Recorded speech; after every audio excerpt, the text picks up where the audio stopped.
E whai ke nei ko Tall Blacks 07.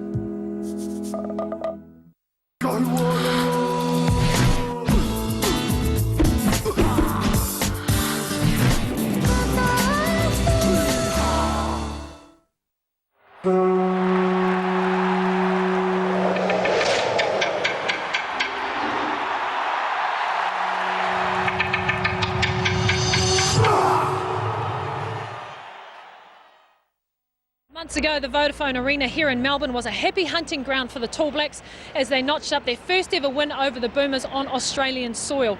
But go back 4 months and it was utter despair as they went down to their Trans-Tasman rivals in the final minute at the Commonwealth Games. This series is about winner take all, the best of 3. The winner goes straight through to the Olympics in Beijing next year. The loser, well, their chances of qualifying are greatly diminished, having to travel to Europe for a qualifying series. If the Tall Blacks are going to get up and over the Boomers tonight, they're going to have to produce something special, and they don't have to go far to look for inspiration. Just 50 metres across the road is the Tawera Nico stand, an NRL Grand Final winner in 1999. He made his mark. The Tall Blacks have a chance to make their mark tonight in Game 1 of the Olympic qualifying series, coming to you live on Māori television.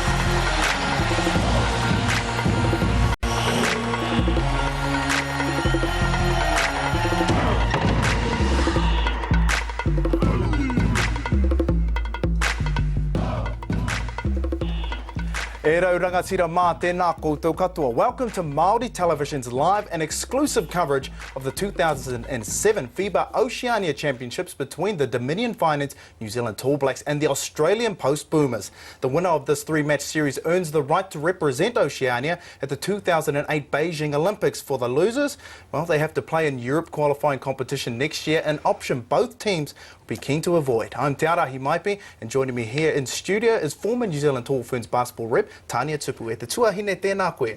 Thank you, kia ora. Tuatahi, no mate, whakatau mai rā kia whakaata Māori. And then looking at this series, Tania, how big is this for the Tall Blacks? Oh, this is absolutely huge for the Tall Blacks. This is 2 sporting nations at war, sporting war at its best. And the Tall Blacks obviously have a chance to get 1 of 12 tickets at the Olympic Games next year in Beijing. And, you know, some of these guys have been to not just 1 Olympic Games, they've been to 2, and they'll be wanting to get back, or itching to get back there and improve on their performance from the last one. Now, obviously, that is the main goal here, is to secure their place at the Beijing Olympics. But just in terms of this rivalry, you've been there, you've played for the Tall Ferns, you've played against Australia. How vicious is it? You know, are we going to see a bit more of that type of zing in this performance? Yeah, anytime you're representing New Zealand, you're going to war, you're intense, you're aggressive, you want to come out on tops. And, you know, these guys are professionals, they know what to expect tonight, and they'll be ready for the series, no doubt. And looking ahead at this series, I mean, it must be a daunting task to try and take out the Boomers. Australian basketball is very, very strong. How much more difficult is it to try and do it in their own house? Oh, it's extremely difficult. Bottom line, the Boomers are tough, and, you know, New Zealand's only beaten them once last year. Their record against Australia is not you know, that great historically. We're only 5-35, but you know, I think tonight, you know, it's all going to be based on form and how the players are going to perform in the moment. Mm-hmm. And now, again, you've been there, you've played against Australia in Australia. Tell us, what's the buzz like? What's the atmosphere like? Is it quite hostile at times? Oh, yeah, you kind of shut all that out. And I know it'd be so exciting courtside. I envy Jenny May down there. And I think, you know, just being in the moment, being in that intensity and, you know, being courtside would be just amazing. And I know the guys would be, after a long series build up, they'll be all excited about tonight. Oh, ka tika rai. Wa, nā koe nā ngā kōrero mai Tania Tupu. Ki tēnei takiwa kaya mai wa ko tānua ngā kōrero, a ki tērā taha, te moana tā poko a tāwhaki, a Jenny May Coffin rāua ko Jeff Green, mai te Vodafone Arena I Poipiripi. Thanks, Te Arahi. I'm joined by Māori television guest commentator for the series. You can love him or hate him, Jeff Green. Now, Jeff, this morning we got ejected from the Boomers shoot-around. It just goes to show how important they think the series is. Yeah, Coach Brian Goorjian, he was very upset with the media coming in, particularly Māori television coming in, and he gave us the short shift, Jenny May, very quickly. And I just think it's one of those things. He really is, as they call it in Australia, under the pump here. And talking to a few of the media people around town, he is really under pressure. And if the Australian Boomers don't win this series, there's a lot of things that may happen in the background for Australian basketball. So let's hope they don't win the series. Well, let's bring it back to the Tall Blacks. Their campaign started a month ago. Look, they have travelled halfway around the world. They only flew in on Friday after a 36-hour flight. That has got to have taken its toll. Oh, definitely. If you just look at the guys that they looked jaded, didn't they, this morning when we watched them shoot around. There was a number of them. Dylan Boucher didn't look like his zippy self. Sparky Dickel didn't look like he had a lot of spark in him.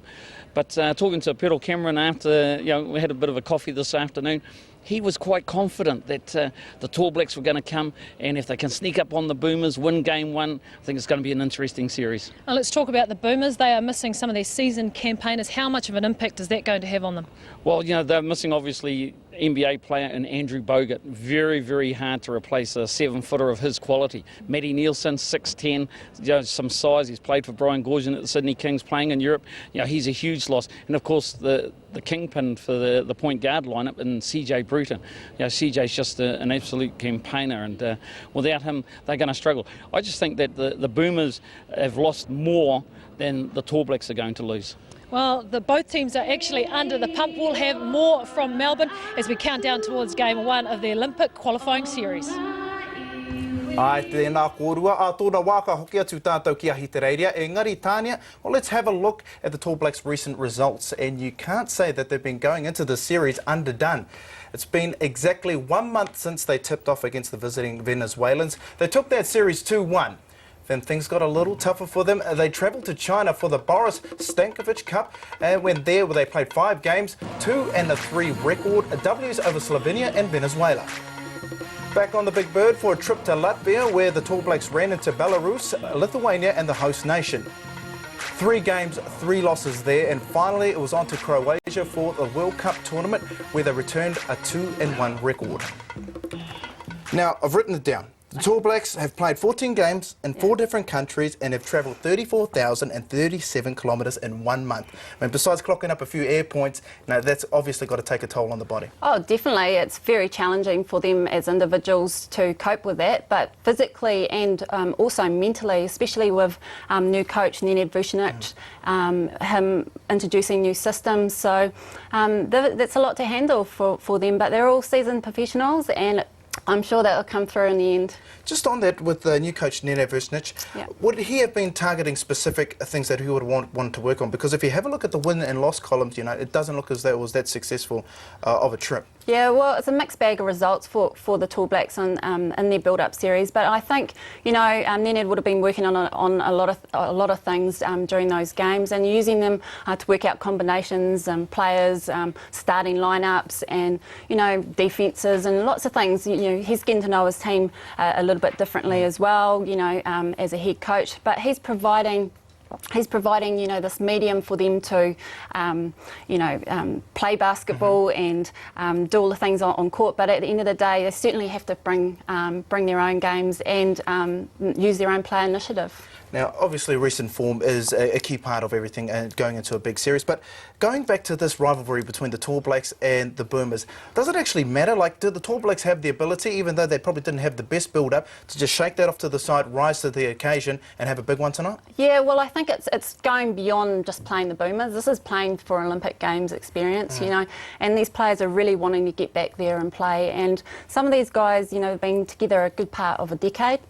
And they'll be wanting to, this might be their last chance in Olympic Games. Ka tika rā hoki koe, Tania. Well, we'll find out in 15 minutes' time whether this tough schedule has paid off. Engari, kia hoki anō ki te whare tākaro o Vodafone Arena, kei reira e tatari mai ana a Jamie, rāua ko tētahi tuatangata o te Kapa Boomers, a Shane Hill.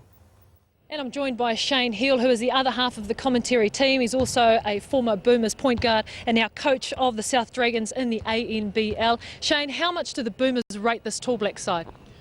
Well, I'm expecting they'll rate them very highly. I've never played for a Boomers team that hasn't had a lot of respect for the New Zealand team, and this is a very inexperienced Australian team, missing a lot of the top-line players, and I think New Zealand, on the other hand, have a lot of players that have played together a long time, so it's going to be a great match. Brian Goorjian, what would he be telling the boys right now? Well, he'd be telling the team that they're underdogs. He plays those mindsets. He'll say that New Zealand are probably better than what they are, and he'll try and get the guys, they'll come out frothing at the mouth and ready to go, and there's a lot of pride on the line, and we've always had some great battles, so I look forward to seeing it. Talking about battles, there's always this Trans-Tasman rivalry between Australia and New Zealand that is still the same in basketball, yeah? Yeah, it's the same whether you're playing tiddlywinks or chess. It's you have to have that, and I think that's what has made both teams a lot better and improve on the world stage. So without that, we're not going to improve. And now that there's a New Zealand team in the NBL, I think that also helps and also adds to the rivalry as well. So it's all good for basketball in Oceania. Now, you talked about some of the experienced players not being a part of this series. Tell us about some of the other players that we should keep our eye out for. Well, there's probably two players in particular. Brad Newley, who hasn't had a lot of experience with the Boomers, but is a future superstar, really. So athletic, and he should catch the New Zealanders off guard. And also Paddy Mills, he's a 19-year-old guy that is out of the Institute of Sport, and he's got a huge future. He is so exciting and that quick that I'm glad that I'm not Mark Dicklin matching up on him tonight. All right, you're going to put yourself on the line now. Who are you going for? I'm going for Australia. Are you kidding? I'm going for Australia, but I reckon it's going to be a tight one, and it wouldn't surprise me to see it go to 3. Shane Hill, I appreciate your time and all the very, very best for the commentary tonight. That is us. Stay with us, Aotearoa, as we count down towards Game 1 of the Oceania Olympic Qualifying Series.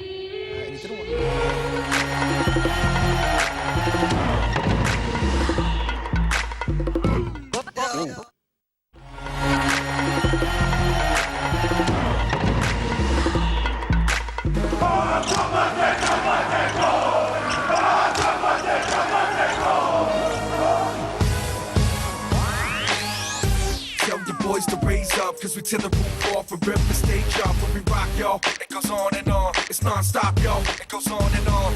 Yeah, listen, tell your boys to raise up, cause we tear the roof off and rip the stage up. When we rock, y'all, it goes on and on. Take it to the top, y'all, it goes on and on. Up above on the bed to vacate the graveyard. Scatter your limbs like the British did the Braveheart. Highway to hell, we'll travel, that's why we stay hard. Remain calm, go for peace, that napalm. We ain't going out like that, sing our anthems. Drown you with the depths of Atlantis, really Plankton. We like rock, our bamboo team expansion. Scratch that F out of you on my fader when I'm vamping. Hear you, check my proclamation. You're playing yourself like you were a PlayStation. Bring the beef, I'm hungry, my belly's aching. You the only problem in this rap equation. Phenomenal work rate, producing infinite. No way to stop it, no way to prevent it. Hard to kill like the Chronicles of Riddick. We silence cynics, stuff your gimmicks. Tell your boys to raise up, cause we tear the roof off and rip the stage up. When we rock, y'all, it goes on and on. It's non-stop, y'all, it goes on and on. Yeah, listen, tell your boys to raise up, cause we tear the roof off and rip the stage up. When we rock, y'all, it goes on and on. Take it to the top, y'all, it goes on and on. Make you a slave in my temple, slave to this instrumental. Psycho MC, bang it in your mental. My credentials is too much to handle. Break it down nice and simple. Keep this everlasting like the Valley of Kings. Caps and hip-hop inseparable like Simon's twins. Action from New Zealand's historic win over Australia last year in Melbourne. That win tied the series at 2-2, giving the Tall Blacks the Ramsey Shield on points differential.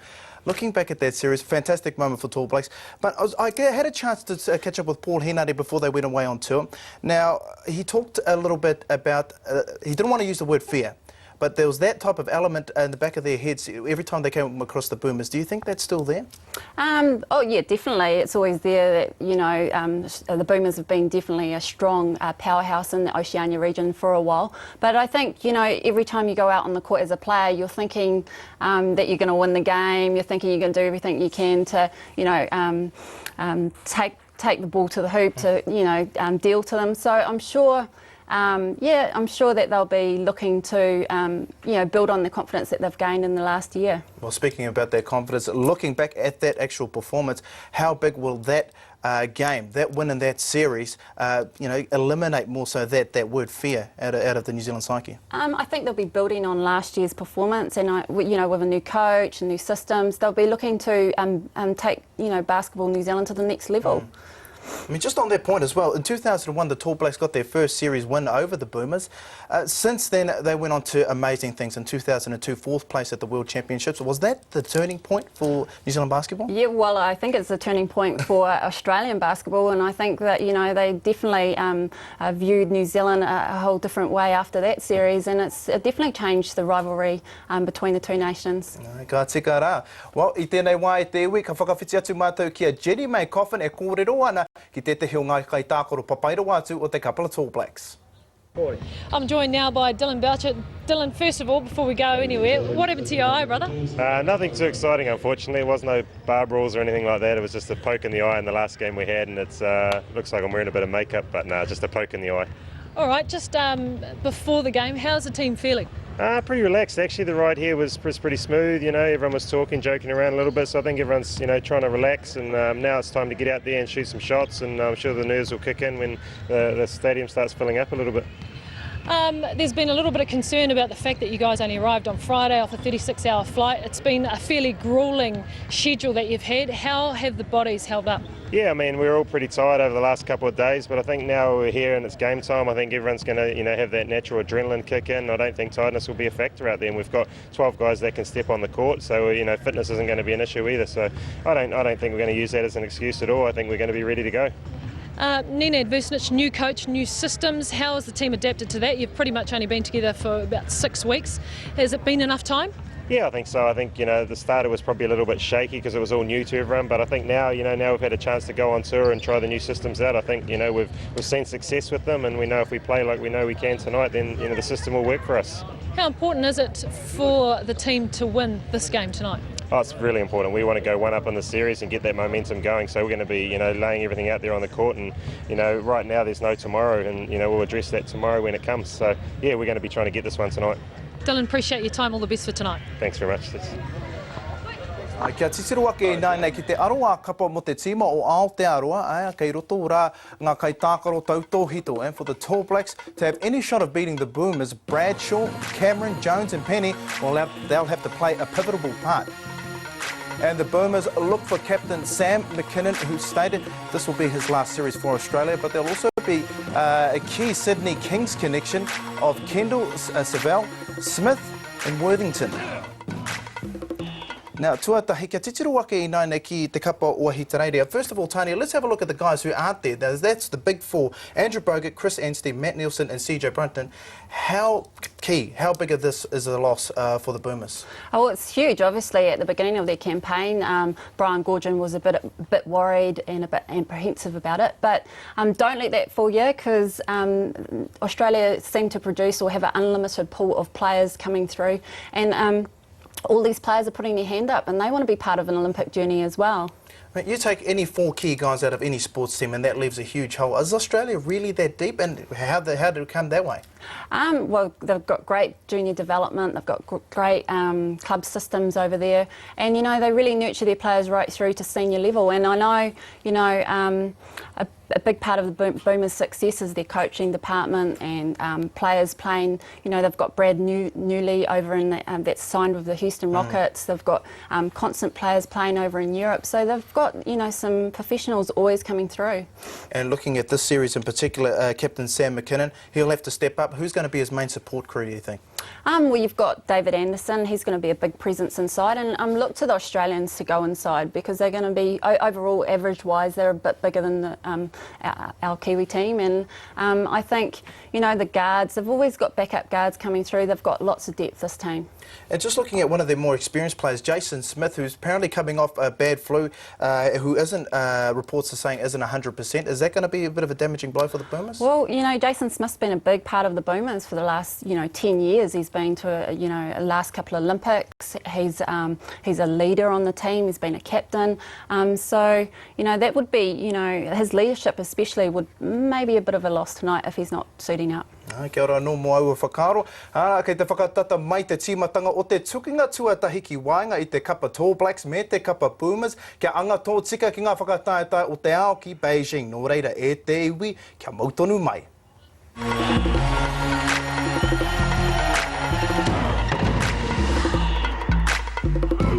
Ki paki.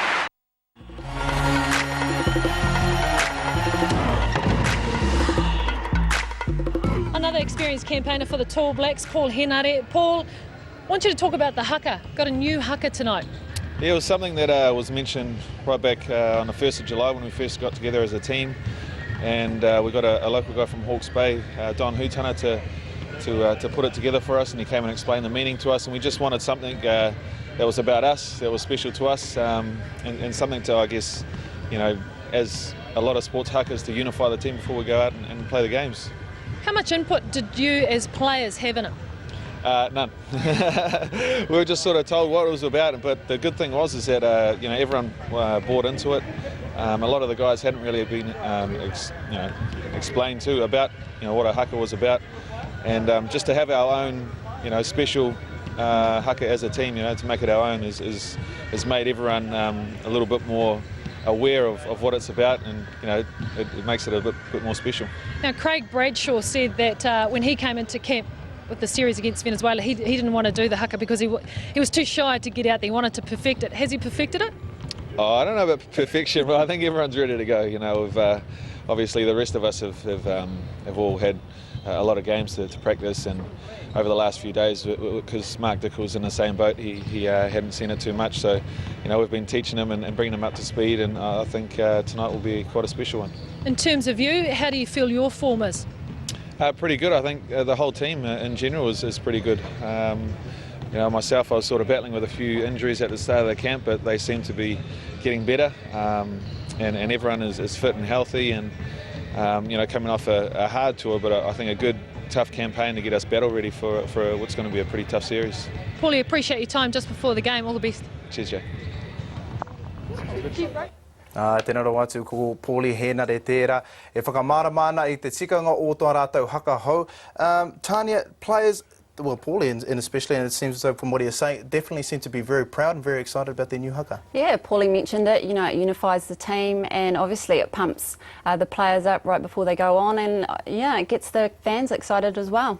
But in the past, from your knowledge, how important is the haka? I mean, first of all, I guess amongst the Māori members of the team, but you know, as a team in general, is it an important part of Tall Black basketball? Well, yeah, it's historically they've always done the haka before their matches, and you know, internationally it's great when they go overseas. It's a showcase of New Zealand and Māori culture, and I think the guys really enjoyed you know, performing it, and now, you know, even especially so with their own one. And just looking at that, how is it? I mean, it's unlike rugby, where everybody knows the All Blacks is going to do the haka. But I guess when they go to Latvia or Croatia or things like that, I guess it's a pretty foreign concept. How are the teams and the spectators? How do they respond to the haka? Well, you know, a lot of them are fairly entertained, and you know, I've heard stories in gymnasiums where, you know, people have thrown coins at them to, you know, appreciation. So yeah, overseas it's definitely a showcase for New Zealand. Kia ora no mō aua whakaro. Ana, koira wā tā aua whakaro e Tania, engari he aha ngā whakaro o Jenny mai rāua ko Jeff. Our final thoughts before tip-off, Jeff. What do the Tall Blacks need to do to get up against the Boomers tonight? I think we've got the shooters. That's the key thing. You know, our shooters are going to be better than the Australian shooters, and if our shooters can get on track early, that's going to be a huge advantage. Obviously, defence wins matches, and in particular Trans-Tasman matches like this, it's been a brutal affair. So let's look for some brutal defence by the Tall Blacks, and I think we'll come out on top. How important is it to get one up in the series? Oh, game one's the ultimate. You've got to win game one. If anyone can win game one, that's what it's all about. And so I think the Tall Blacks will be targeting this as the game, the must win, and then let's see what happens after that. All right, some of the Tall Blacks that need to stand up tonight, who would they be? Well, you've got to look at Pero Cameron, Captain Courageous. You know, if PC can do the little things that he's good at. He doesn't need to score a lot. He doesn't need to rebound a lot. It's just the little things that he does off the ball. You know, the little elbow into the gut of one of the Aussie players. You know, boxing out, those sort of things. He's got to do well. Our shooters have to be particularly on target. Phil Jones, Kirk Penny, those sort of guys. And as I say, the defence has got to be a team thing. What about somebody like Sparky Dickel? He's still recovering. 4 to 5 months ago, he had back surgery. You know, somebody like him is an influential player in the side, but he's been struggling a little bit through the tour. Yeah, Sparky's going to step up. Like everyone steps up for Australia. It doesn't matter how bad we're playing or what sort of travel schedule we've had. Sparky's going to step up and play against Australia. No two ways about it. And plus, he's played for Coach Brian Goorjian in the Australian League before, so he knows Goorjian's system inside out.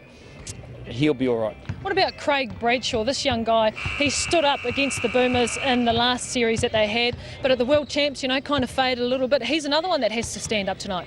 Yeah, Craig is he's just a youngster that's been introduced to this level of basketball. Sure, he played college in the States. It's a totally different game, and this is a huge step up for him. He's going to be all right. I just don't think he's going to be one of the key factors. If he plays well, that's a bonus for the Tall Blacks, but we don't need him to have an outstanding game. Like I said before, it's going to be guys like Petal Cameron and perhaps our shooters Kirk Penny and Phil Jones. Now, somebody like Petal Cameron, there's been a lot of talk about, 33. Maybe it's time for the big fella to move over, but he really is the backbone of this Tall Black side. Yeah, you don't need to look any further than Petal Cameron in terms of he doesn't need to move anywhere. As long as he can shoot a basketball and he's got that brain working, that's the key for him. He's going to be great. We don't need to talk about retirement and that sort of thing. I don't care whether he's 43. If he can do the things that he's doing now, that's what we need. Look, I don't want to put a jinx on this at all, but if the Tall Blacks don't win this series, they have to go to a repechage tournament in Europe next year. Now, that's going to be a tough ask for the team, isn't it? That's going to be a huge ask. The current funding situation with Basketball New Zealand at the moment, that's a bit hard. They're going to have to find the money somehow if they need to go to the Beijing Olympics. The tall ferns are on their way to the Olympics, so it's really tough on the boys. But having said that, though, Jenny, mate, remember the Aussies are in the same predicament. It's been reported in the Australian press. If the Boomers don't win this series, they're in trouble in terms of funding and having to go through the European circuit. Well, those are our final thoughts from Melbourne. Both teams know how important this match is. Well, these three matches are outside of an Olympic Games and a World Championships. This is as important as it gets. Koe nā ngā whakaro te tokorua rā. Tania, just quickly, your thoughts getting into this game? Well, I'm excited for the Tall Blacks. I wish them all the luck going into it. It's going to be tough between the two teams. And, Brian Goorjian and Nenad are both successful coaches in their own countries. And it's going to come down to tactics at the end. Ka tika rā, nō reira e te iwi, the 2007 FIBA World Championships. Game 1 of 3 is right here, automatically qualify to get into the 2008 Beijing Olympics. Tip-off from Vodafone Arena in Melbourne is right after the break.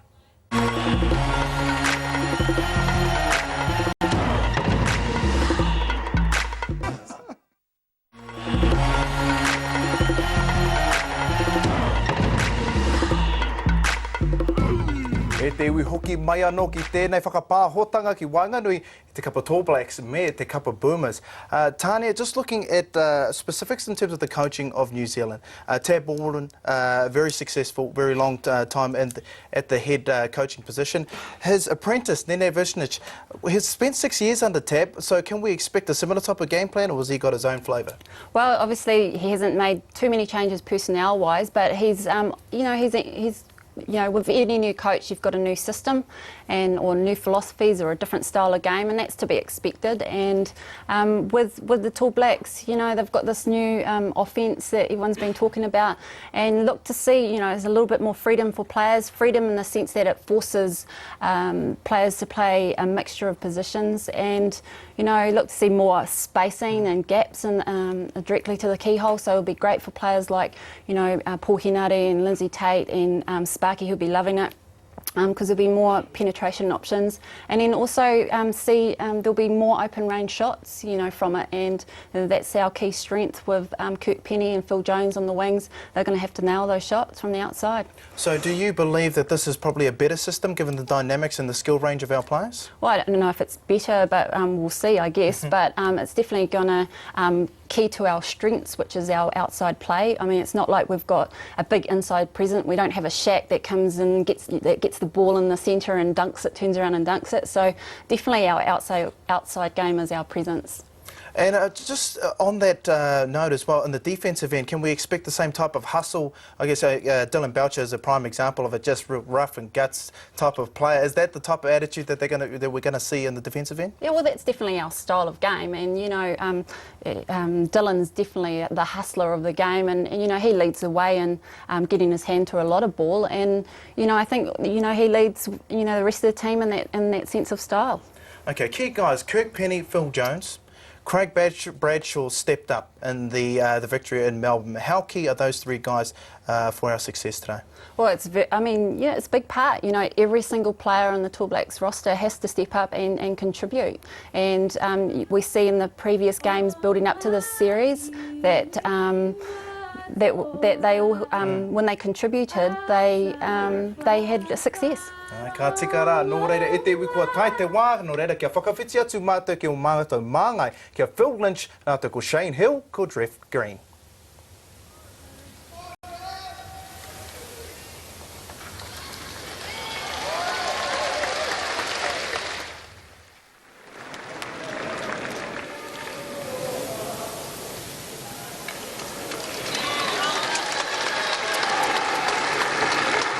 Interesting situation here. I don't know if the young lady's got stage fright, or Para Winatana up there to having a chat to her. What do you think, Jeff? It wouldn't surprise me that Paula grabs the mic and starts singing the national anthem. But she started the anthem, and then there was some people asking people to be quiet. Now let's see if she begins again. She's had a word from Bishop Winatana.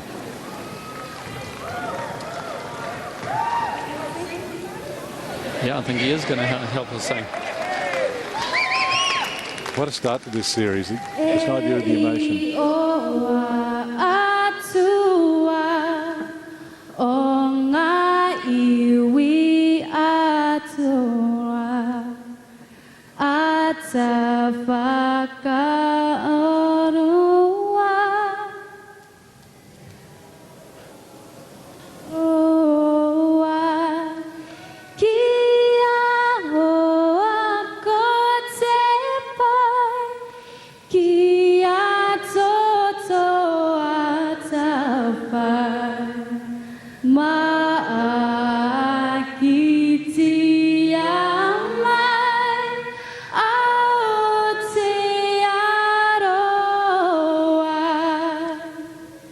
God of nations at thy feet, in the bonds of love we meet.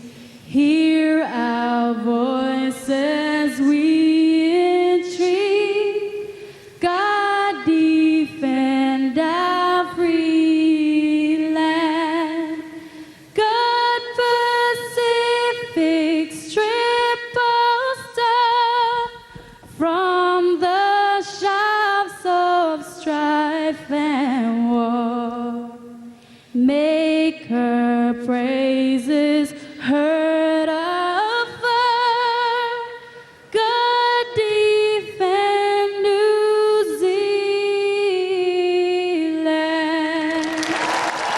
A big hand for Skylar Halstead.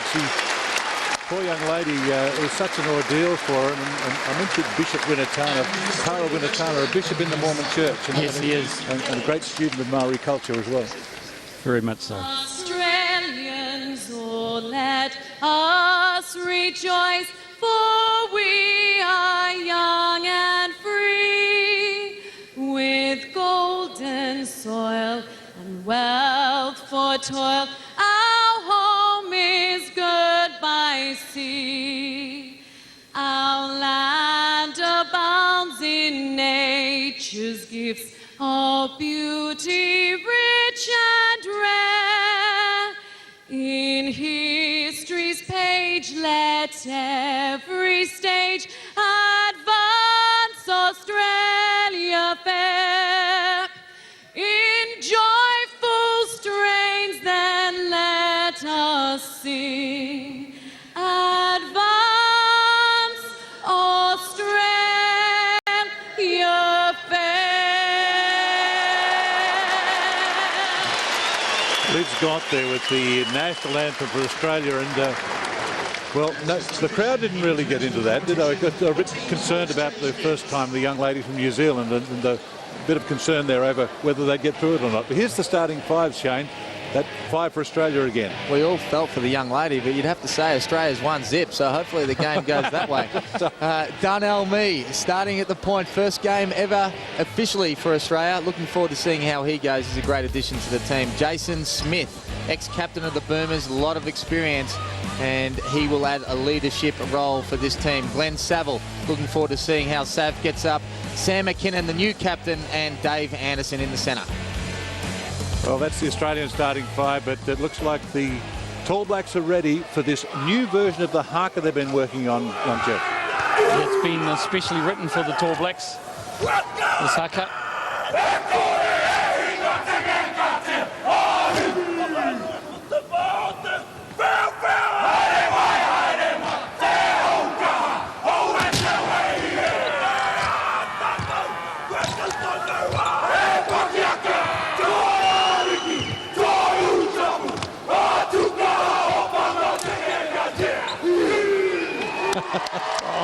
Very, very confronting.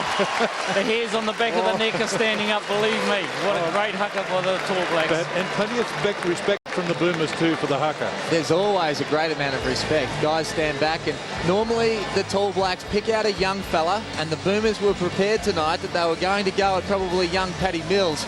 Stand up, and a few of the guys are going to step in and show a little bit of support. Jeff, here's that Tall Black starting five. We saw Para Winatana leading the haka, but Mark Dickel will lead the way for the Tall Blacks on the starting five. Yeah, Sparky Dickel, and Australian viewers certainly know all about Sparky Dickel.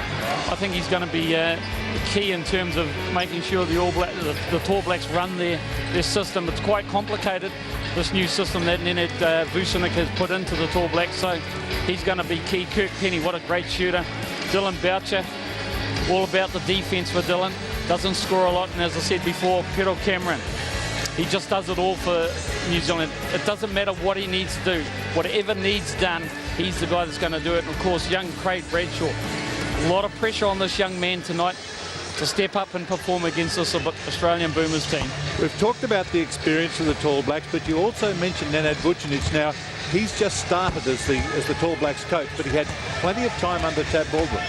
Yeah, he's been around a long time. He actually played for the Tall Blacks as well under Tad Baldwin, so he understands the system. He understands what needs to be done at international level as a player and now as a coach. So he's going to warm to the task. I think there's a lot of pressure on him and the Tall Blacks to perform. Well, there's Nenad there welcoming the players back to the bench, but you also mentioned he's changed the system a bit. What are we going to see differently from this team? I think it's a lot. Nenad being of Yugoslav descent, it's the game plan is more European and in style and in play. They'll look to play defence fairly tough, but it's all about shooting the ball, getting it to the right hands of the right people in shooting spots. But to do that, they're running a lot of screens. There's a lot of action being run off the ball, and it's been quite hard for a lot of the youngsters to pick up. And talking to Craig Bradshaw before the game, he's just struggling a little with the system, but you can't afford to struggle tonight, game one against the Boomers. Shane, you expect the Boomers to push the ball up the court fairly quickly? I mean, they'll use their quickness as much as possible. Well, I think the Boomers will run every chance they get, but there's not a lot of scorers on this team. They're going to rely heavily on Sam McKinnon and also David Anderson inside. The Boomers' defence will be exceptional. Brian Gorgie and Coach Tams are very good defensively, and I'm sure they'll use that to springboard the transition. 3 referees in this game, and 1 from New Zealand, 1 from Australia, Vaughan Mabry, Andy Thackeray, and a visiting referee, Romualdus Brazauskas from Lithuania. So 3 referees being used in the international game. Just for reminding viewers who are used to watching the NBL, there's a 4 10-minute quarters we'll be playing. And what a prize there is at the end of it. It's Sam McKinnon, the new Australian captain, has taken over that role from Jason Smith, and what a great honour for Sam as well. There's the starting 5, and the big man 13. You just saw Darnell Mee. There's the 37-year-old, but David Anderson 13.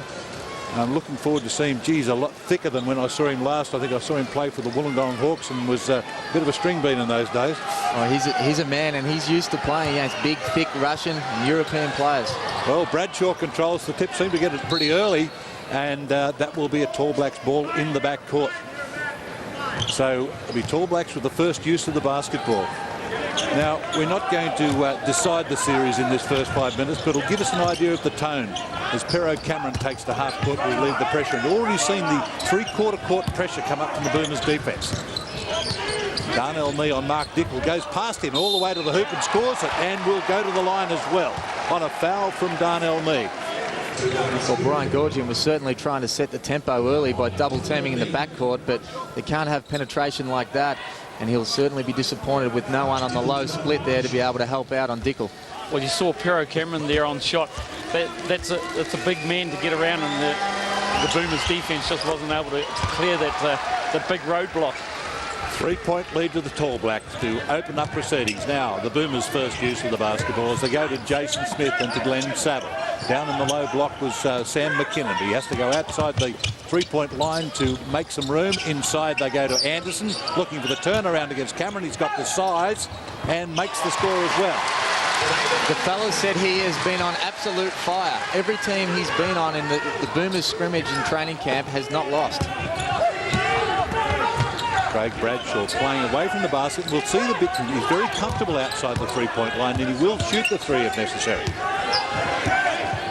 Now Dickel again. That time the defence help was there from Jason Smith, and the air ball coming up from Craig Bradshaw. I mentioned he will shoot that three, but he'll shoot it a whole lot better than that as it goes down. Well, we would hope so, Phil, because like Craig Bradshaw can knock down the three, and I think it's just a bit of nerves from the young fella. Now in low they go to, well, high to Anderson this time, but Smith return pass to McKinnon. McKinnon trying to fake Bradshaw into the air, step back and can't make the two in his opening shot. Dickel pushing the ball up the floor, met by Smith. Cameron, he can shoot that three, but taking the ball inside this time as they go to Bradshaw down low, being lent on by McKinnon. They go deep into the shot clock now as they come down to single figures. Dickel to go to work on Smith, and again using his quickness to take them on the outside and drawing a foul again. He'll go to the line. We're starting to see a trend. All the New Zealand players, like Mark Dickel on screen, trying to get to the basket and test that penetration against the Boomers. At the other end, Sam McKinnon has been trying to isolate the taller Bradshaw both times, but hasn't had the results.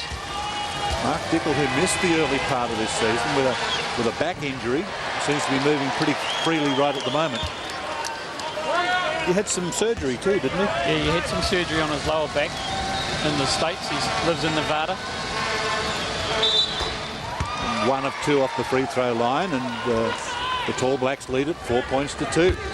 It's very early stages of this 3-game series. It's going to be a long week for both these teams, and a bit of war and attrition. And they'll be working on their condition as they go down to Friday in Brisbane. Saville. Screen set from Anderson to free Saville up outside the three-point line, and he knocks it down. And that's exactly what the Boomers are going to need from Glenn Saville, and a nice pick from Dave Anderson to get him open. Australia with the lead for the first time in the ball game. Dickel to Penny. Penny hasn't had too much of the ball. Big Cameron trying to push them out of the road there. Oh, big block from Anderson. Got the big paw right up in the road, and there's Boucher, being disruptive as he is. Dylan Boucher, who works so hard, and he'll get plenty of steals, but called for the foul on that one. Dave Anderson coming from the low split, but you see 3 Boomers there. It's that crushing sort of defence that Brian Goorjian's known for, and you know they've been drilling that daily.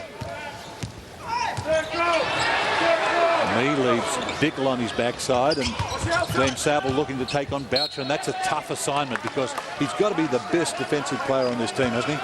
Oh, Dylan Boucher will defend all day long.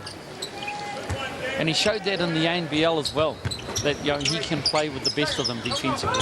He's already got a black eye. He didn't get that one tonight, but Smith off the free throw line that time and can't make the two. An easy rebound for Bradshaw. Let's see if they try and get Dickel isolated again against Smith.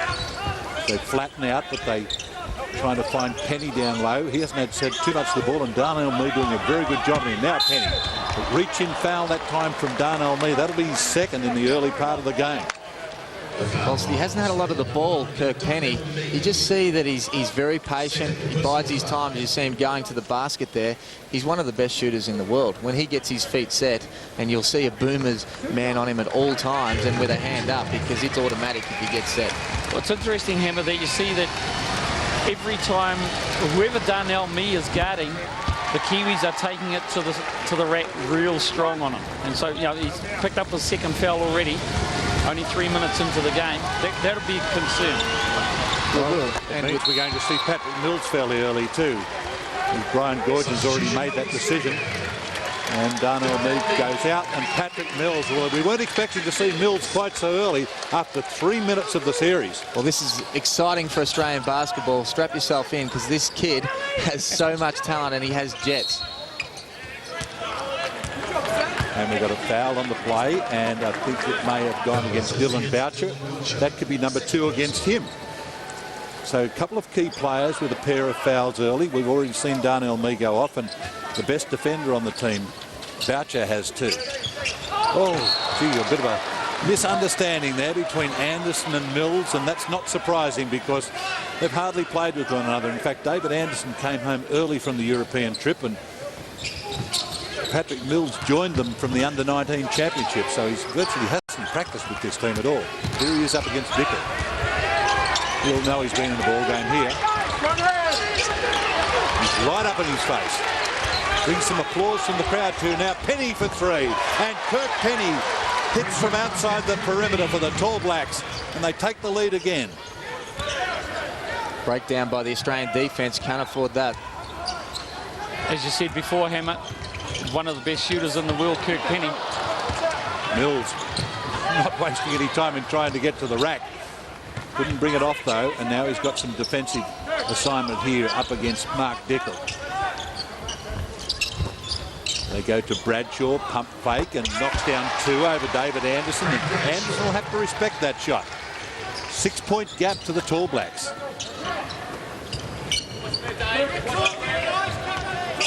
Anderson again finds Mills this time and set for the screen and roll, and lets Mills free for that shot, and he can't knock it down. So he's got a couple of early shots up there and get rid of the nerves. And Dickel almost losing that one, but able to stay with it. Saville with a hand on it and gets the steal quickly up the floor to Mills and tries to flick it to Anderson, but I think it might have been Cameron's hand in the road.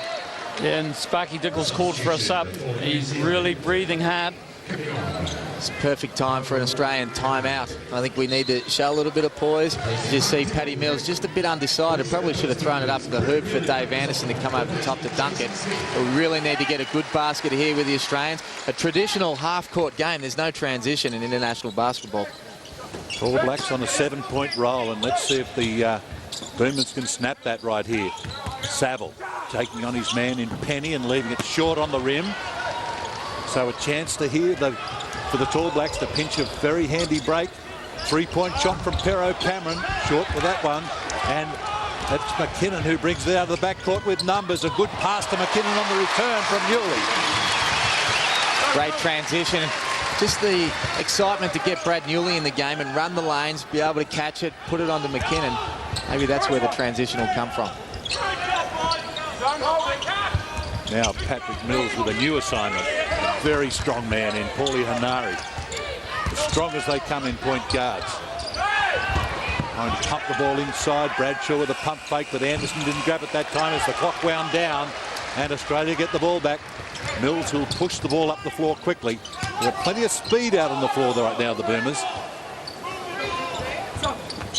Anderson for 3. Let's see what his 3-point strokes like, and it's pretty good. He's obviously got the ability to shoot that. Take a look at that, Craig Bradshaw. Quick return pass to Cameron. Now, as they set up, a Penny on the left, but they go to Boucher. Long way from the rack. Setting Hanari free on the left, and we've got an offensive foul, and the offensive foul goes against Pero Cameron. Using his body down there, have a look at it. That pushing the ball up the floor there, McKinnon. They used their speed that time, but Big Pero Cannon at the other end trying to use his size as we see Boucher go to the bench. And that brings Casey Frank in. Certainly doesn't hurt them in the rebounding department to bring someone like Frank. Mills. And to the captain, McKinnon. Anderson puts it on the floor once and then rolls to the hoop for 2 more. Great little patch of play from David Anderson. Great to see the Aussies go to the bread and butter play too, and that's where the ball's going to have to go tonight. We're going to get some points on the board from Dave Anderson. Anderson gives Australia the lead by 1. So they get the ball down nice and low to David Anderson, and because he just took the young fella Bradshaw to school there. Mark Worthington in the game and playing with Sam McKinnon. Both can play the 4 spot, but they get to play together. And good defensive position there from Patrick Mills. Draws the offensive foul out of Paulie Hanari. He read Hanari like a cheap novel there. Crossed him over and then tried to cross him back again. And Paddy Mills is ready for that, and he's slight, so he's going to fall over. So after the Tall Blacks had been on a 7-point tear, the Aussies on one themselves right here. Easy. Newley. McKinnon looked at the 3, take it inside, dump to Anderson, and called for the travel by referee Thackeray from New Zealand as he pump faked there. Referee said he lifted his pivot foot. Now Phil Jones in the game. Phil Jones with a hairstyle we had never ever seen from him. Very shiny head. Just couldn't grab that one.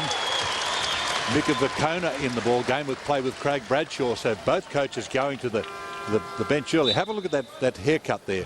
Where does that one come from? Like yours, Jeff Green. Yeah, I talked to Phil about that.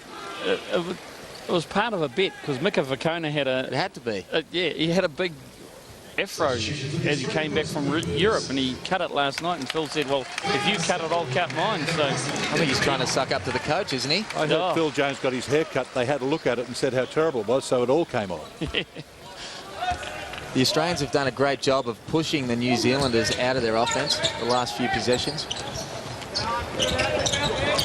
Worthington looking low to Saville, couldn't find him. We've got a foul again, so the Tall Blacks really racking them up right now, and that's the 15th foul for the quarter. Only 3 against the Boomers for the quarter. So it'll be Russell Hinder. No, in fact, it's going to be Brad Newley to the free throw line. The Boomers have played 9 players already. Obviously, this is a 3-game series over a 4-day period, so it's going to be important to be able to save some of those legs. And the Australians have depth and also have age on the side as well. The good thing about the scoreline right now, for the Tall Blacks' point of view, is that they haven't played particularly well in the last few minutes, and they haven't been punished. Well, Mark Worthington trying to double team. Hanari at half court there. Newley got a hand on it. And now Vakona trying to dump it on the inside. He goes outside to Hanari. With Casey Frank on his right. Got Rampton down low, and Hanari pumps it off the free throw line there. Had to put too much arch on the shot, and another foul. So the Boomers are going to walk to the other end for another pair of free throws, and Tony Rampton coming straight in and scoring a foul. Well, with the lineup that the Tall Blacks have on at the moment, there's only Phil Jones that can shoot the ball at all well from the outside. The Tall Blacks have got no outside shooters other than that. There's no balance on that team at all, and it looks like they're rudderless at the moment. Well, as you say, Shane, they've brought in plenty of players, the Boomers, that can be disruptive in the early part of the game, but they're sailing along pretty well at the moment. Yeah, I don't think the starters really started that well, so it was really nothing to lose for Brian Goorjian to go to the bench, get a few guys into the game and give them an opportunity to contribute at this early stage. Now run a little slice shapes. Go that thing to the third side now. Come back. Back to Patty. Back pick, flex cut. Then when we got that 4 to 5 action, stay spread. We want to roll down. We want to lift up. All right. The back cut action is important on the slice. The back cut action is important on the slice. Whoever was guarding point guard there with long hair, he was bumping the shit out of me. So look to skip that pass over the top. Here we go. Boomers right on the 5 press. Make sure we're matched up. Great job on here. Shane, you played under Brian Gorgon for a long, long time, and you understand some of this stuff. How about a bit of an interpretation for us? Yeah, well, I had a few years under Brian, and, you know, the first couple of months he might as well be speaking Chinese because you don't understand half the things he's saying, but you start to get an understanding of that, and obviously he's talking about a couple of offences there and trying to adjust to what the New Zealanders are doing. Glenn Saville adding his bit as well, looking for the skip pass when the Kiwis do try and cheat the offence. Saville is the only Aussie Post Boomers starter on the floor at the moment. So 4 other new players alongside him, and I talk about it being disruptive. We'll see how it's been because they've all come in and contributed so far. Phil Jones, talk about a contribution. That was a long 3. Well, I said before the timeout that they just don't have the shooters on the floor at the moment, and unless Phil Jones consistently hits down that jumper, the Tall Blacks are going to struggle offensively. Russell Hinder off a nice little feed there, the penetration that came from Brad Newley, and he's done that very well already twice. Now Mills comes out to resume his battle with Hanari. Try and get Casey Frank high, but this time they go to Rampton. Different defence coming from the Boomers now. It looks like a little zone that they've almost got going there, and good defensive position again from Patrick Mills. He's taken 2 charges, hasn't he, in about 4 or 5 minutes. You see him there, they get the up fake, and then Pat Mills sets his feet, takes a flop, and a good defensive play. I was going to ask you before about Phil Jones. He seems to step up. He grows an extra leg every time he plays for New Zealand and was one of the leading scorers in the 2002 World Championships. Yep. Phil is just one of those guys that he puts the black jersey on and he knows exactly what the country wants from him.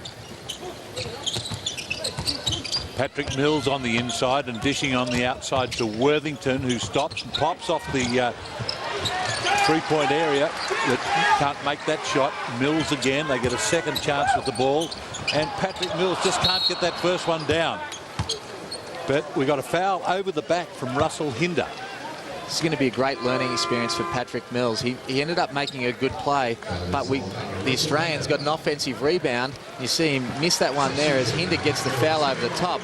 But it was the perfect opportunity to show some leadership, get it back out, make the Kiwis play some more defence, move the ball and try and get to the free throw line. Well, he's been replaced on the floor by Luke Kendall, and how often do you see 3 point guards from the one team play in the first quarter? Very, very rarely, I'd suggest. I would say never in a 10-minute game.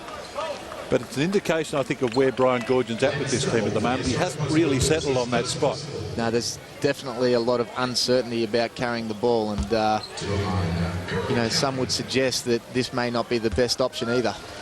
And Patrick Mills taking a seat, and Luke Kendall on the floor, but the man at the free throw line right now is Pero Cameron, the captain of this team, and he's led them so well for about 8 or 9 years now. Is he the New Zealand version of Tony Rollinson or what? Oh. He sets a double pick in one. He's got tremendous size. I remember the first time I saw him. I think the first time I saw him was in the warm-up before the Sydney Olympics, and I couldn't believe that this man was playing basketball. He looks like he should be on a New Zealand rugby side, but boy, geez, effective. 16 apiece as we wind down the first quarter here in this series, 3-game series. First one here at the Vodafone Arena, the second in Sydney, the third will be in Brisbane on Friday night. The teams just feeling each other out in this first quarter. Coaches doing the same sorts of things. Hinder out there on Cameron as he holds the ball up. He looks like he wants to go to work against Hinder. Likes to take him on. It goes to Penny. They isolated him. He's left that short. An easy rebound for Luke Kendall. Yes, Kendall, as I mentioned, the third guard. Now, he's the one that's probably in there because he knows the Gorgon system so well. Plays for the Sydney Kings. And has occupied this spot a number of times from Australia in the last couple of years. Worthington with the screen. They go back to him. Clock comes down to 6 seconds to go. And does it go to Worthington or does it go to Hinder? There's the hooter for the end of the first quarter here at Vodafone Arena, Game 1 of the 2007 Oceania Series. And it's the Australian Post Boomers. Whakaata Māori, your home of free-to-air basketball. And what a sizzling start Tipping off with a 3-test Trans-Tasman Series live. How good is this? The road to Beijing starts here. Tall Blacks v Boomers. Game 2 Wednesday at 9 on Māori television. Ai te wiki mua te kapa o ahitareire te kaumā waru ki runga ki te kapa o Aotearoa te kaumā no. Tania, your impressions of the first quarter? Well, definitely, you know, Australia has a key player in David Anderson. You know, he's got in there with 7 points already, I think it is, and he's been a key for them inside tonight. And just going back off what Jeff Green was saying, do you think the Tall Blacks will be feeling fairly good that they're only behind at 2 points at this time? Yeah, and definitely he's right on that they've had a steady start to the game. They look like they're working in the realms of the offence, and, you know, they're containing on D. Just talking about the Australian defence, great D forcing at times the Tall Blacks to make poor decisions, take a couple of bad shots, and also the Tall Blacks 3 offensive fouls in the first quarter. Yeah, well, definitely, you know, this is high-level basketball and the pressure is on and your window of opportunities is a lot smaller, and so it's up to the Tall Blacks, you know, to make the right decision and take their options. Tēnā rau atu mo au whakaaro, engari kia hoki atu tātou ki poi perepi mo te koata tuarua o tēnei kēmo. People can belt each other up and get away with. We're not seeing too much of that in this game. No, we haven't. We definitely saw a call that was a quick travel call. That's very much a European call. We let a little bit more go in the NBA and the NBL, but overall I think the refereeing's been fine and suited the conditions that we're under. Good move here for Nenad Vucinic for the Tall Blacks. He's got now 2 shooters with Kirk Penny and Phil Jones on. So hopefully that will, in terms of Tall Black basketball, be able to balance out that scoring, that lack of scoring. Yes, might have been forced into that by the 2 early fouls against Dylan Boucher. Mark Worthington can't make his opening salvo go, but the man with the basketball, Phil Jones, he can really fill it up. See what he can do in this quarter. He gets to play with a shooter in either wing here. They go to Hanari, lovely little move there. This is a really dangerous time for the Australians. We're playing against a New Zealand team that are very talented and a lot of guys that have played together for a long time. Good scorers. Anderson sets the pick and down low they go, but just couldn't finish it off down the middle there. Sam McKinnon and Mark Worthington underneath. Jones goes on the outside to Penny, the crossover, but he was fouled as they tried to relieve him of the ball. Did that, but did it illegally. I think the foul will go against Mark Worthington. Great little play here. Pero Cameron just nice basket to Paul Henare. There it is, Mark Worthington just reaching in there, and he had a word of the referee, but I don't think he had much of a case. Here's Cameron down low. Oh, easy pass in low to Bradshaw. Should have done a little bit more with that. Now Hanari just to settle things down at the point. They go high to Cameron. Hanari goes down low, but they go to Penny. Cameron, quick shift of the ball onto Hanari. 5 seconds left on the shot clock and left it short. And it's allowed Kendall to push the ball up the floor now. You see a different sort of game from Luke Kendall than the one you saw from Patrick Mills. You won't see Luke Kendall shoot the ball all that often, you would think. Inside they go to Anderson it is, and he was banged on the way to the basket. So David Anderson will go to the free throw line. Here it is, Anderson, well, take your pick. Hanari on one side and Cameron on the other, and the referees went for Hanari. And that's his 3rd personal foul for Paul Henare. That's going to be critical with Sparky Dickel. He definitely pulled up short of breath at that first stanza that he was in. David Anderson, who's been playing his trade in Russia over the last couple of years. Shane, he's played for some big teams and won some big titles too. Oh, he certainly has. He's won some Euro Leagues. He's won the Russian Cups. He's won the Italian Cups. He's had a fantastic career. And gives the Boomers a 2-point lead at 20 plays 18 right now. And they advance the defence up the court. They haven't done as much of this as I thought they might. They talked about playing some 3-quarter court, but this time they're up a little bit, but the foul will be against Anderson, putting too much pressure there on Cameron. And that will be a problem for Anderson as he has to go out on the floor to try and guard the type of Pero Cameron. But he's caused those sorts of problems for players all around the world. They've switched up defensively now, the Boomers. Sam McKinnon goes to Pero Cameron. That's a matchup that Australia would prefer, I would think. Kirk Penny again wheeled and dealed and got Mark Worthington off his feet, went up underneath him and showed all the experience that he has, Kirk Penny. You understand why Mark Worthington went up for this shot, because if he doesn't, Kirk Penny's the sort of player that's going to make that on a fadeaway going left.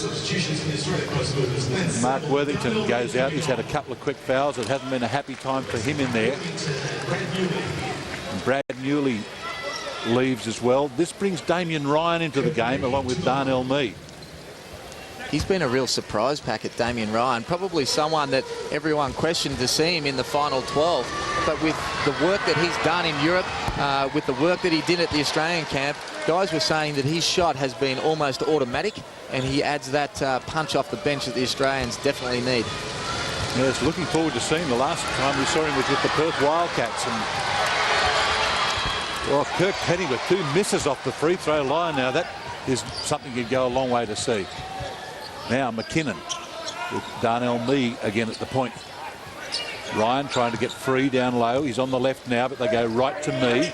The screen from Anderson. Now we've got Damien Ryan with the ball and gets it up there straight away. Leaves that one short. Didn't get a feel of the ball before he got it up there. That's a shooter's mentality. Pero Cameron for 3. And sweet as a nut. You can't afford to leave Pero Cameron out on the three-point line with no ball pressure. He's going to knock those down. His feet were set. Gives the Tall Blacks the lead again, and we've had a seesawing game here so far, just as we expected. Open 3 for Damien Ryan that time. He won't get it much easier than that. But again, just been in the game about 30 seconds, and Phil Jones extends that lead for the Tall Blacks. Well, I hope Damien Ryan hasn't left them all on the training court in Europe. I hope he packed it for this series. Well, that was a 5-point swing right there, because it was an open 3 and they give up 2 at the other end. Now the 3-point shot comes from David Anderson. Well, this is a poor patch right here for the Boomers. And as well, we've got a foul against Glenn. Is it against Glenn Saville? Damien Ryan missed that one, and the quick outlet pass set up by Pero Cameron, Kirk Penny, and then a finish by Jones. Well, this is a bad patch right here for the Boomers, and they can't afford patches like this. They've given up points, missed open looks, and now they've come up and given away a foul in the backcourt under no pressure at all. The Australians really have to have a priority of getting Dave Anderson some touches inside. Dickel goes low to Cameron. He's got to face up to Anderson. Anderson wins the size battle, but Cameron with the move underneath, and they get it to Bradshaw. He's been fouled, and it could be another 3-point play. Well, count that all down to Pero Cameron. You know, he backed Anderson down. He found inside. Here we go. Just a nice little shallow pass inside to Craig Bradshaw. He had the presence of mind to try and go up and dunk it, and I think that's why he made the basket. He went up strong. And they used the mismatch so well. They had Anderson out there trying to guard Cameron, which he doesn't like, and on the other side they've got McKinnon trying to guard Bradshaw and gives up size. So it's a good little passage of play there for the Tall Blacks. New Zealand on a 10-1 run here, and they've pinched a 6-point break. The Boomers needing a score rather desperately. So where's it going to come from? Saville trying to penetrate and drawing the foul there off Phil Jones. He just felt him on his hip and said to the referee, take a look at this. I'm going to take him to the basket if you, and just wanted the referee to call a foul there. Great move by Glenn Saville, because it either had to go inside to Anderson, as I mentioned before, or it had to be a penetrating move to be able to try and get to the free throw line. But Pero Cameron just has a poise about him. When he gets it, he's not in a hurry. He's got 3 assists. He's leading the whole court at the moment on assists. And he's one of the bigger guys on the court. And it's a real advantage when you can go inside and have that sort of poise. I suppose the criticism of Pero Cameron is that he doesn't use that bulk inside enough, and because he's got a beautiful pass on him. Now it's Anderson to go to work against Cameron, but he chooses to go outside. A quick shift of the ball to Ryan, and he dumps to Darnell Mee. Inside they go to, looking for McKinnon looking for Anderson, but it ends up with a Tall Blacks ball at the other end, and they might be made to pay here. Cameron goes to Bradshaw. Bradshaw against Anderson. Now that's a better matchup for Australia, because Anderson's got that size advantage on Bradshaw. Oh, Penny, and it was Darnell Mee got a piece of that one on the way. Australia looking to reply here. They're in a bit of a hole. And McKinnon, the captain, gets them out of it with a 3. just when you want the captain to step up. Sam McKinnon does his job. And now Australia looking for a stop. Not going to get it there. Sending Kirk Penny to the free throw line. He's made the 2. They'll give him one more. But count that again to Petal Cameron's assist. He has the ability to find a man. Look at this. Just great vision from the big man. So real problems here for coach Brian Goorjian and the Australia Post Boomers. He's called them in for a chat. 28 plays 23. The Tall Blacks with this 5-point break, and the Boomers with them work to do. Let's see if we can listen to Coach Goorjian here. See what he's got to work out for these next couple of plays. Here, through, left, this action, here, all right, that cut. Mac, you dictate whether you're playing off the on-ball or if Sab's playing off the on-ball, all right? We got that hit, we got that action, all right? Now, Sam, if you exchange, you're playing off the on-ball, all right? That side. Now, the second thing is some 54 straight. Just some pick and roll, Darnell, right here with these 2. All right? Mac, you can pop or you bring one of them to the ball. Right there. 54, second side shake. Boomers, let's go. Stay with it. Shane, I've got to ask you, are the Boomers' problems right now at the defensive or the offensive end? I think they're more at the offensive end. I think every time you struggle to score, it opens up the transition for New Zealand. And I think they get their confidence if they can get a couple of guys out in the break, get a couple of easy ones. And then they actually lose a little bit, the Boomers, on the defensive end when you're not bumping cutters. And you see that last play where Kirk Penny makes a great cut off the big guy, and there's no one there to bump him.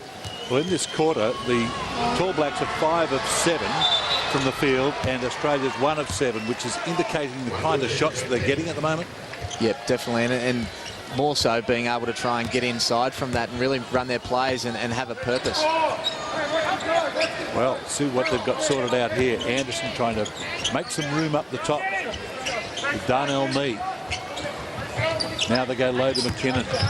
Jumps on the inside to Anderson, tries to get the shot up, might have shuffled the feet there a little bit, but the foul has been called by Andy Thackeray this time, and he's gotten a foul on Pero Cameron. It's the problem we have when we run an on-ball screen with Sam McKinnon and Dave Anderson. As you see, Dave Anderson, I think he might have shuffled the feet a little bit, but the defence just switches. You're not creating anything, and it's an easy offence for the Kiwis to be able to defend. We need a point guard in there. We need them to be able to break the defence down, and maybe Paddy Mills can be able to create that spark.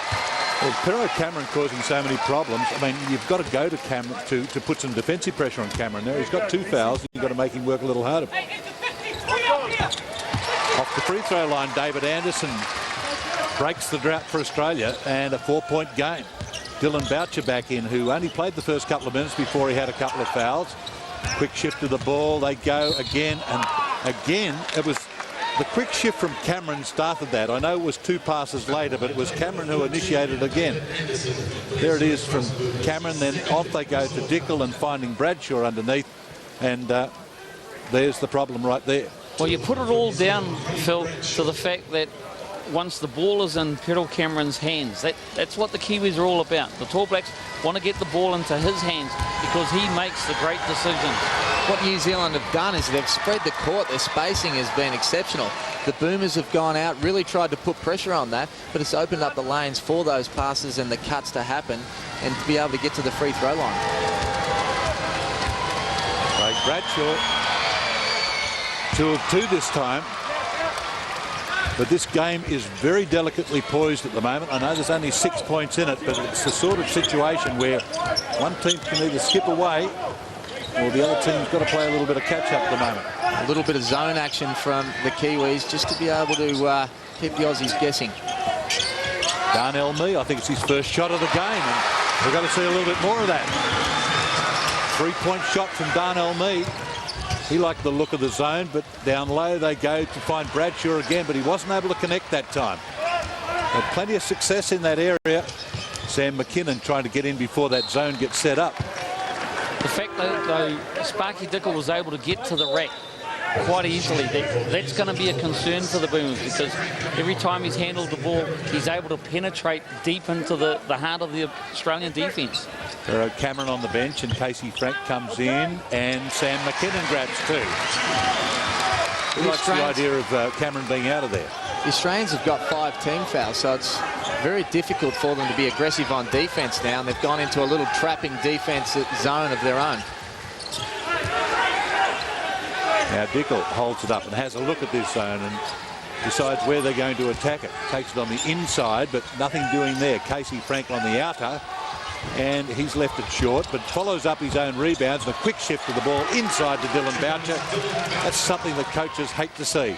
Player grabs an offensive rebound like that after they've done a good job defensively. Shot from outside for Glenn Saville, and they call it a 3. They must have been outside the stripe. I thought he was just inside, but the referees call it a 3, so it's a tied-up ball game, but not for long with Mark Dickel coming back. That's exactly what I was saying before, Shane. Dickel has the ability to get to the rack. If he doesn't dish it off, he's able to make a layup. Both zones have had virtually no success. Darnell Mee. Jason Smith, who hasn't had too much court time. Anderson on the turnaround and just can't get that one to fall for him. And Dickel comes away again with 3-on-3, and Darnell Mee left on his backside there and was almost appealing for a foul, but had good body position. Forced Dickel away from the basket. Boucher now with Dickel again. Good defensive set for the moment from the Boomers, and hands there from Darnell Mee and a grab from Mark Dickel. Sometimes they'll almost call that unsportsmanlike if there's nothing between him and the basket, because Darnell Mee was away. I've been interested to see what a 37-year-old does in a foot race against Mark Dickel, but Casey Frank was coming back to help. Hey, don't knock 37-year-olds.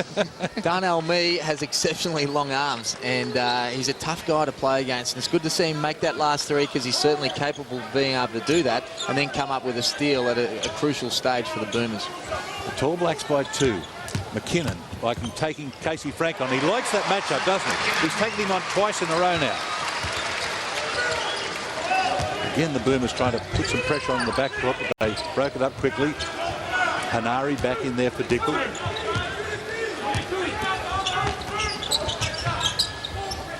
Boucher. Inside to Hanari, but there was a whistle on the play. No basket there. The whistle was way before the move, but we're going to see a pair of free throws because Australia are over the limit on fouls. In fact, the Tall Blacks are up to 4 as well. And it's going to be Hanari at the free throw line. The foul goes against Sam McKinnon. And that is the mindset that you want to see Sam McKinnon in. You want to see him aggressive on the offensive end, not just settling for the jump shot. And he proved last year that he can hit that 3, but his specialty is with his size and speed of getting to the basket. Paul Hanari is the shooter, and he's playing with 3 fouls. And makes one of the 2. 1 point lead to New Zealand. So again, the game tightens up. Good passage of play here for Darnell Mee, and this man, Sam McKinnon, looking to take on that Casey Frank duel again, and draws the foul out of him. So McKinnon will go to the free throw line. Sam McKinnon demanding the ball that time. I can take this guy. And that's the sort of leadership you want from Sam McKinnon, and the confidence to be able to demand that and really be aggressive, because if someone else comes and helps, he's going to be able to hit the open man and make somebody else around him better.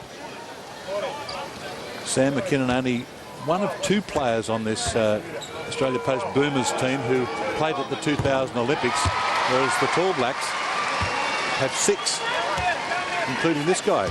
The coach, make it 7. He's been around the New Zealand basketball scene a long time, coaching in everything.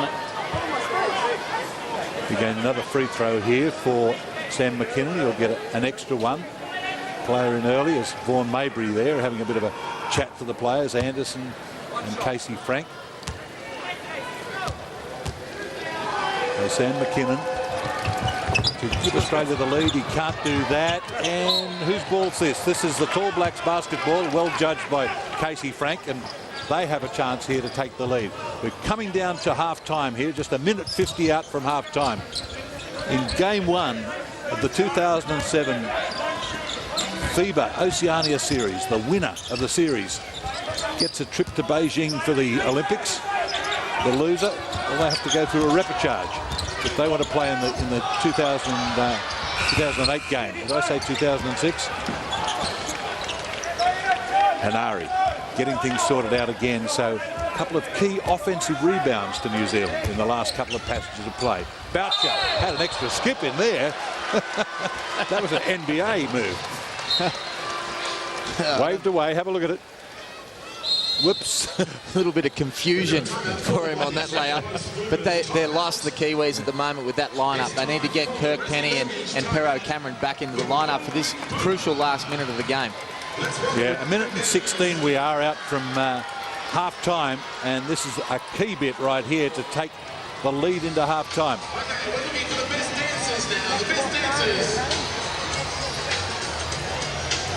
One of the things that viewers back home have been texting Fox Sport as to why they can't hear what's happening in the Tall Black timeout. I just wanted to explain, Phil. There's an easy answer to that. Yeah, the Tall Blacks have said no. They don't want anyone in the timeout, so the people back home can't hear what's happening. Unfortunately.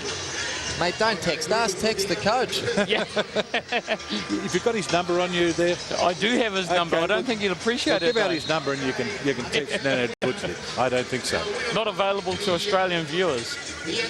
But there's the Boomers 5 at the moment. And it looks like we're going to see Brad Newley back in the game. And he's a guy who can light up and change the game entirely, can't he?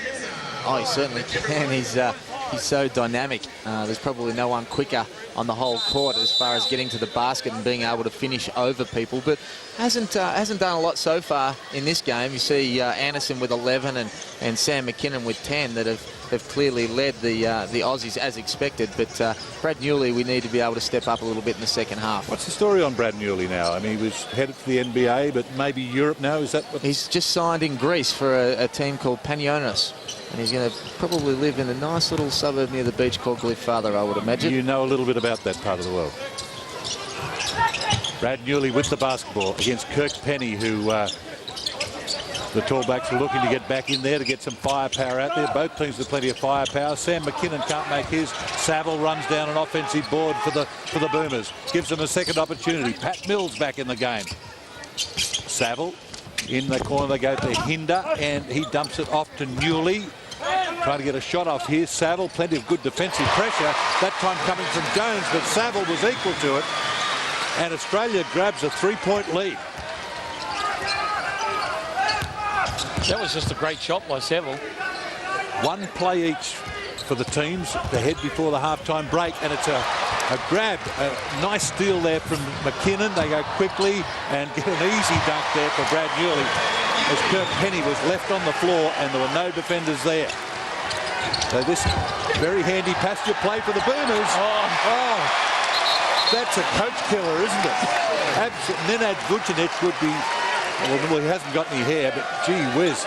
That's just a 7 points. He'd be churning up inside at the moment. You can't afford in international basketball to give up 7 points when the score was 36-all. He'd be less than a minute ago. Absolutely livid, and he's going to talk to his players in about 8 seconds' time. But we've got a foul on the floor, and this is going to get them to walk to the other end because both teams are... No, they called it because Brad Newley slipped over. Oh, really, was it? I thought he called the foul. Yeah, no, he stopped play. Okay, yep, you're right, yep. Here's this last passage here. The steal there coming from McKinnon. Then quick shift up the floor. In they go. Easy dunk there for Brad Newley because Kirk Penny was left on the floor. Well, there must have been that wet patch left there from Kirk Penny. Here he is with the ball now. Looking to see him try and score before the break. And they got a hand on it, but they've got a foul as well. And Kirk Penny, with 5 seconds left before the break, will go to the free throw line. The crowd at Vodafone Arena doesn't like it, but have a listen. And there was definite foul left from Glenn Saville. He got plenty of arm on that one. Plenty of arm and a bit of body to go with it. So Saville's foul will put Kirk Penny at the line. 5 seconds out from half-time. And, well, Pero Cameron lining up there, but I think you'll give the shots to Penny. Then we've got a a late sub for this last 5 seconds. It's going to be Mika Vukona to come in to take out Pero Cameron. They don't want his last foul before half-time. They want a third foul from Pero before half-time. And Kirk Penny scoring it off the line. Georgian would have been so impressed with that last period, but not the last foul. But Australia's got 5 seconds left to score it again. And we might have an extra free throw. No, it's they said the Tall Blacks were over the line first, so the Boomers will get the ball back. Yeah, both Dylan Boucher and Mika Vukona went straight into the lane. That pass was right on the button, and it came off the hands of Glenn Saville. He's appealing for the foul from Phil Jones, but he's not going to get an answer, so now the Tall Blacks have the last chance to score. And Mika Vukona will go out. Big Pero Cameron will come back in for the last offensive play. The timeout's been called by the Tall Blacks. They're going to work out a play now to run this last 3.4 seconds. A really odd passage of play here in the last 5 seconds. It has been strange. It's been a combination of just bad communication between the Tall Blacks and the Australian Boomers have been able to capitalise on it, as I said before. In international basketball, you just can't afford the mistakes, and those mistakes get punished heavily, and the Tall Blacks showed that. Well, Vucinic is working out a play. Brian Georgian be working out a defensive play right now, but I saw Casey Frank come on and talk to the referees just to establish where the ball was going to come in from, because that will determine what they do. So what do the Boomers do here, Shane? Do they... In fact, Shane's left us at the moment, so I'll ask you. What do you think the Boomers should be doing? Up the floor on defence, or do they go into some kind of zone? It wouldn't surprise me that they put a lot of ball pressure on the inbounds pass. Maybe look at that three-quarter press that they started off in the game and just see how they can force the Kiwis into just throwing something up with 3.4 to go.